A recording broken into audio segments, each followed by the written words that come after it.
नमस्कार दोस्तों, जैसे कि हम अभी एमपी स्टोर परचेस नियम जो 2015 है वो कर रहे थे कंप्लीट। तो आज हम सिर्फ भाग दो करेंगे क्योंकि अब ज़्यादा समय नहीं बचा है। हमें सिर्फ जो खास चीज़ें हैं थोड़ा बहुत उनको पढ़कर जाना है, क्योंकि 2022 के पेपर में सिर्फ 2 क्वेश्चन इससे रेज हुए थे जो बहुत ज़्यादा इजी थे। पर मे बी इस बार ऐसा ना हो, उतने इजी सवाल ना आए। तो भाग एक जो है वो मैंने करा दिया है, थोड़ा है तो वो मैं अभी इसके एंड में बता दूंगी आपको, ठीक है। आपको भाग एक में मैंने बताया ना, गुड्स से रिलेटेड था। वो गुड्स दैट मीन्स फिजिकली जिसको हम टच कर सकते हैं, जैसे दरी है, चादर है, केटरिंग है, खाना पीना है ना, वो सब चीज़ें जिनको हम फिजिकली टच कर सकते हैं। अब हम पढ़ेंगे सर्विसेज के बारे में जिनको हम फिजिकली टच नहीं कर सकते हैं, जैसे कि सॉफ्टवेयर हुआ, है ना। यदि हमें कोई सॉफ्टवेयर बनवाना है तो वो सेवा के उसमें आ जाता है।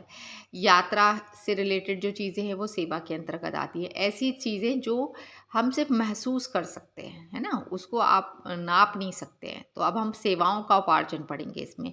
तो भाग दो किसकी बात करता है, तो सेवाओं के उपार्जन की बात करता है। जो रूल नंबर 32 है उसमें सिर्फ प्रस्तावना दी है, नथिंग एल्स, जो इम्पोर्टेंट नहीं है। जो रूल 33 है वो परामर्शदाताओं द्वारा किए जाने वाले कार्य सेवाओं की पहचान है। परामर्शकर्ता की नियुक्ति करने से पहले सक्षम प्राधिकारी का अनुमोदन प्राप्त किया जाना होगा।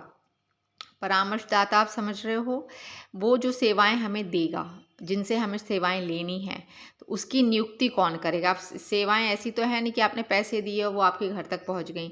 वो सेवा देने के लिए एक व्यक्ति रहता है। जैसे आप एयरलाइंस में जाते हो तो वहाँ इंडिगो के आपके लिए खड़े रहते हैं बताने के लिए कि मैडम यहाँ से ऊपर आइए, यहाँ बैठिए, सीट बेल्ट लगाइए, कुछ चाहिए, आप घंटी बजाते हो, वो आते हैं।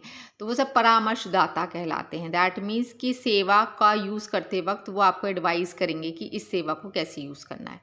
तो उसकी नियुक्ति कौन करता है, तो उसकी नियुक्ति सक्षम अधिकारी के अनुमोदन द्वारा की जाती है। बस इतना ही था इसमें पढ़ना।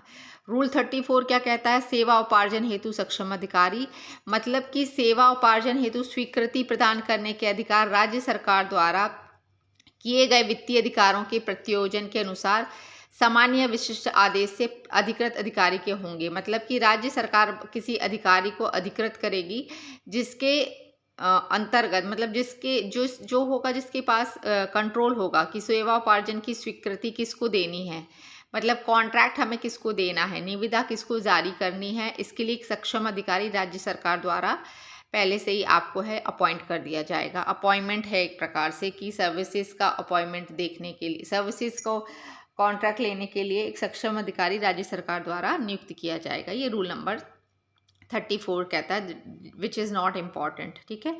Scope of the requirement service, ये भी इम्पॉर्टेंट नहीं है। 36 भी उतना इम्पॉर्टेंट नहीं है। 37 जो है ये इम्पॉर्टेंट है। रूल नंबर 37 क्या बोलता है, तो आइडेंटिफिकेशन ऑफ लाइकली सोर्सेज। जैसे कि आपको मैं एयरलाइंस का ही उदाहरण देती हूँ। जैसे हम एयरलाइंस में कंपेरिजन करते हैं, इंडिगो है, स्पाइस जेट है, और जो मतलब डोमेस्टिक की बात कर रही हो, इंटरनेशनल में तो फिर बहुत सारी हैं जिनसे हम कंपेरिजन करते हैं। तो ऐसे ही यहाँ पर हम किसी सेवा को लेने से पहले हम उसका सोर्स जो है अंदर के अंदर, जैसे मान लो 2 डिपार्टमेंट्स हैं, ठीक है, जहाँ सेम सॉफ्टवेयर यूज़ होना है। तो यदि एक डिपार्टमेंट में ऑलरेडी वो सॉफ्टवेयर यूज़ हो रहा है, 5 लाख तक का जहाँ कार्य या सेवा का अनुमानित मूल्य एक वर्ष में 5 लाख रुपए है, तो उससे अधिक ना होने पर उसके बारे में हम एक कॉन्ट्रैक्ट जो है, निविदा जो है, जैसे हमने गुड्स के में पढ़ा था ना कि एक सरकारी समाचार पत्र और 2 राज्य समाचार पत्रों में हम उसके लिए टेंडर जारी करेंगे। तो 5 लाख तक के लिए या उससे अधिक के लिए एक निविदा जारी करनी पड़ेगी, टेंडर जारी करना पड़ेगा। उसके लिए हमें समाचार पत्रों में इस चीज़ के बारे में बताना होगा। तो आइडेंटिफिकेशन ऑफ लाइकली सोर्सेस, कि हम निविदा देकर पता करेंगे कि इस सॉफ्टवेयर को या इस सेवा को कौन देता है। तो ये 37 में क्या बताया है, 5 लाख, वहाँ क्या था, 2.5 लाख था, ठीक है। उसके बाद रूल नंबर 38 आ जाता है, जो इम्पोर्टेंट नहीं है कि हम शॉर्ट लिस्ट करेंगे। जैसे हमने उसमें 3 शॉर्ट लिस्ट की थी, ऐसे इसमें भी हम 3 शॉर्ट लिस्ट करेंगे। परामर्शदाता मतलब सेवा प्रदान करने वाली, जैसे इन्फोसिस है, TCS है, ये सब सेवाएं ही देते हैं, तो उन 3 को शॉर्ट लिस्ट करेंगे और फिर कंपैरिजन करेंगे। 39 भी है टर्म ऑफ रेफरेंस, ये भी इम्पोर्टेंट नहीं है।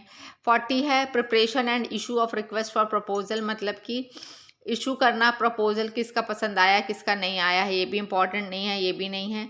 42 इम्पॉर्टेंट है कि तकनीकी निविदा का मूल्यांकन, तकनीकी निविदा का विश्लेषण और मूल्यांकन संबंधित विभाग द्वारा गठित एक मूल्यांकन समिति होगी। तो जब हम तकनीकी निविदा की बात करेंगे तब हमें विभाग द्वारा एक गठित मूल्यांकन समिति होगी, जो यह बताएगी कि हाँ भैया इसको आप कॉन्ट्रैक्ट ले सकते हो, ये कंपनी अच्छी है, इसके द्वारा दी जाने वाली सर्विसेज अच्छी हैं।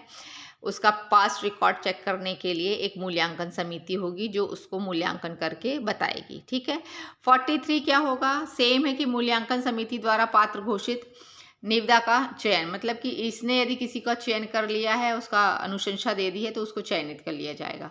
43 में सिर्फ इसका फुल फॉर्म याद रखिए, QCBC का क्या फुल फॉर्म है, quality and cost based selection. Rule 44 क्या कहता है, कंसल्टेंसी बाय नॉमिनेशन, तो लोक हित में विशेष परिस्थितियों के अंतर्गत शासन के 100% स्वामित्व के शासकीय निगम उपक्रम को परामर्श के रूप में चयन करना, मतलब कि किसी बाहर प्राइवेट कॉन्ट्रैक्ट ना देकर यदि कोई सरकारी है, जैसे भेल है, गेल है, इन सबको भी हम कॉन्ट्रैक्ट दे सकते हैं यदि जो 100% शासन द्वारा है। ठीक है, ये 44 कहता है। 45 not important, 6 not important, 7 not important. 47 में सिर्फ क्या है, identification of likely services power, ये इंपॉर्टेंट नहीं है। प्रिपरेशन ऑफ टेंडर इंक्वायरी, ये भी उतना खास इंपॉर्टेंट नहीं है। 49 में क्या दिया है, यदि 5 लाख या कम के अनुमानित मूल्य के कार्य या सेवा के लिए विभाग द्वारा 52 के अंतर्गत जो नियम है वो फॉलो किए जाएंगे, और 5 लाख से अधिक होने पर खुली निविदा जारी की जाएगी। ठीक है, वहाँ पे 2.5 लाख से अधिक होने पर, यहाँ 5 लाख से अधिक।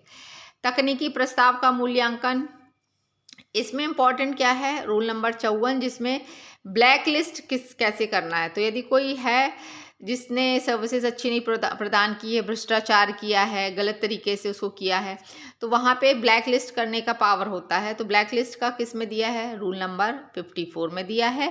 और 55 भी इम्पॉर्टेंट है कि देश की सीमा से लगे देशों द्वारा सेवाएं प्राप्त करना। उसके बाद nothing else will be important for your upcoming exam, so don't worry, आज हमारा ये कंप्लीट हो जाएगा। उसके बाद हम पार्ट ए पर आते हैं, जहाँ हमने कुछ छोड़ दिया था। हम रुक गए थे कल कहाँ पर, कल हम कहाँ रुके थे, 5 करोड़ ये हो गया था, ये भी हो गया था, 15 हो गया था। पेनाल्टीज के बारे में है, हमने कल कहाँ रुका थे हम, एक मिनट लेट मी चेक, यहाँ 10.3 पर हम रुक गए थे, है ना। उसके बाद आपको मैं मेन बता देती हूँ। रूल नंबर 11 इम्पॉर्टेंट है, 13 इम्पॉर्टेंट है, 14 का स्क्रीनशॉट ले लीजिए, ये मैंने कल बता दिया था। 14.2 नॉट मोर देन इम्पॉर्टेंट, फिर भी स्क्रीनशॉट ले लेना या पॉज करके देख लेना, क्योंकि अब हमें जल्दी करना है ना। रूल 15 में परफॉर्मेंस गारंटी, इसको आप पढ़ लेना, मैंने हिंदी में लिखा है, 15 को अच्छे से पढ़ लेना, 2 पार्ट में है ये। ठीक है, आज हमें कंप्लीट कर लेना है। उसके बाद ऐसा कुछ खास इम्पॉर्टेंट नहीं है। जैम पोर्टल का है, गुणवत्ता निरीक्षण है रूल नंबर 7 में, क्योंकि मैंने इसीलिए रोका है। बाय बैक ऑफर है, मतलब होता है कि यदि हमारी कोई पुरानी चीज़ है उसको आप ले रहे हो क्या, जब हम किसी नई कंपनी को टेंडर जारी करते हैं, तो यदि हमारे पास कोई पुरानी सामग्री है तो उसको वो खरीद रहा है क्या, इसके बारे में है ये बाय बैक ऑफर। ठीक है, उसके बाद स्टार्टअप्स हेतु विशेष प्रावधान, ये 22 है, इसको ठीक से पढ़ लेना, इसका स्क्रीनशॉट ले लेना। ये मेन है, रूल नंबर 22 किसकी बात करता है, स्टार्टअप हेतु प्रावधान की बात करता है, इसको अच्छे से पढ़ लेना, ये इम्पॉर्टेंट है। 23 इम्पॉर्टेंट है, 22 और 23 दोनों इम्पॉर्टेंट है, इसको भी पढ़ लेना थोड़ा पॉज करके। उसके बाद ये इम्पॉर्टेंट तो ये भी है, एक मिनट, ये रूल नंबर 23 का ही है आगे, इसको भी पढ़ लेना, ये भी इम्पॉर्टेंट है, मैंने अच्छे से लिख दिया है। नॉट मोर देन इम्पॉर्टेंट, बस इतना ही था, तो आज हमारा ये पूरा परचेस जो है वो जल्दी जल्दी इसलिए करा रही हूँ क्योंकि अब कम दिन बचे हैं। इतनी डीपली आप एक ही टॉपिक पे लग जाओगे तो फिर आप रिवीजन कब करोगे, है ना। तो इतना जितना मैंने बताया है, एटलीस्ट ब्लैंक होकर जाने से अच्छा है आप थोड़ा तो नॉलेज लेकर जाओ, ताकि आप अपने अनुभव के आधार पर भी आंसर को आइडेंटिफाई कर सको। ठीक है, तो आज के लिए इतना ही। मैंने राधा रानी का भी वीडियो डाल दिया है, वो जो उसने डिमांड किया था, और आज हमारा ये कंप्लीट हो गया। अब कल जो है आप लोग सजेस्ट करेंगी तो ही मैं किसी विशेष टॉपिक पर कंटिन्यू करूंगी, अदरवाइज एक लास्ट टेस्ट सीरीज दूंगी बस, उसके बाद आप लोग अपनी पढ़ाई कर सकते हो। ठीक है, तो all the best for your exams, और subscribe my channel and share. और हाँ, वो आगे के एग्जाम्स के लिए भी जुड़े रहना, ये नहीं कि ये पेपर हो जाए और बस उसके बाद पूछो ही ना, तो ऐसा मत करना। ठीक है, all the best, thank you.